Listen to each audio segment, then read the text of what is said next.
मराठी, ते धडक ते धडक. नमस्कार, मी सुषमा जोशी आणि आपण पाहताय जिओ मराठी न्यूज आटपाडी. सांगली जिल्ह्यातील लोकांच्या घराघरात पोहोचलेल्या आणि लोकांच्या मनामनात घर निर्माण करणाऱ्या दे धडक आणि बेधडक जिओ मराठी न्यूज चॅनलमध्ये आपल्या सर्वांचे स्वागत आहे. आटपाडी तालुक्यातील स्थानिक बातम्या पाहण्यासाठी जिओ मराठी आटपाडी या चॅनलला आत्ताच सबस्क्राइब करा आणि बेल आयकॉनवरती देखील क्लिक करा. प्रवेश सुरू, प्रवेश सुरू, प्रवेश सुरू. आरोग्य सेवेच्या क्षेत्रात करिअर करू इच्छिणाऱ्या विद्यार्थ्यांसाठी विट्यातील आदर्श कॉलेज ऑफ BSc नर्सिंग येथे मान्यताप्राप्त BSc नर्सिंग अभ्यासक्रमासाठी प्रवेश सुरू करण्यात आलेत. अद्ययावत लॅब्स, क्लिनिकल सरावासाठी 100 बेडचे सुसज्ज आणि अद्ययावत हॉस्पिटल, अनुभवी आणि सेवाभावी प्राध्यापक वर्ग, डिजिटल लायब्ररी आणि सुसज्ज वाचनालय, मुला मुलींसाठी स्वतंत्र वसतिगृह, सुरक्षित व प्रशस्त कॉलेज कॅम्पस. तुमचे सेवाभावी स्वप्न साकार करण्यासाठी विट्यातील आदर्श नर्सिंग कॉलेज येथे आपला प्रवेश आजच निश्चित करा. पत्ता भवानीनगर, कुंडल रोड, विटा.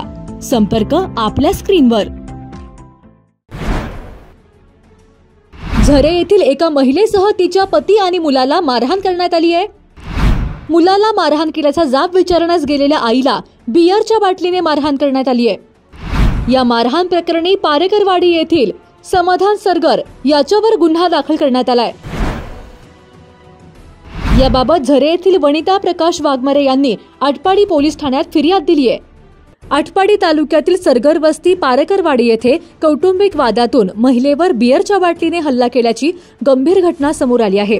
याबाबत फिर्यादी वनिता प्रकाश वाघमारे वय 32 वर्षे राहणार झरे यांच्या तक्रारीवरून 2 जणांविरुद्ध आटपाडी पोलीस ठाण्यात गुन्हा दाखल करण्यात आला आहे. याबाबत अधिक माहिती अशी की 15 ऑगस्ट 2025 रोजी दुपारी 1च्या सुमारास फिर्यादी वनिता वाघमारे यांचा मुलगा श्रेयस प्रकाश वाघमारे याने घरी येऊन आपल्याला समाधानदादा सरगर राहणार पारेकरवाडी याने झरे येथील महाकुबाई देवळाजवळ काठीने मारहाण केल्याचे सांगितले. यानंतर मुलाच्या अंगावर व्रण दिसल्याने फिर्यादी वनिता वाघमारे आणि त्यांचे पती प्रकाश हे दोघे श्रेयसला घेऊन समाधान सरगर याला जाब विचारण्यासाठी गेले. यावेळी आरोपी समाधान सरगर याने हातातील बियरची रिकामी बाटली वनिता वाघमारे यांच्या डोक्यात फेकून मारली. या हल्ल्यात वनिता वाघमारे यांना गंभीर दुखापत झाली आहे. यावेळी समाधान सरगर आणि त्याची मोठी बहीण यांनी फिर्यादीचे पती प्रकाश आणि मुलगा श्रेयस याला लाथाबुक्क्यांनी मारहाण केली. तसेच शिवीगाळ करून तुमचा मुलगा जिवंत ठेवणार नाही अशी धमकीही दिली असे फिर्यादी वाघमारे यांनी आपल्या फिर्यादीत म्हटले आहे. या प्रकरणी समाधान सरगरसह त्याच्या बहिणीवर आटपाडी पोलीस ठाण्यात गुन्हा दाखल करण्यात आला आहे. जिओ मराठी, ते धडक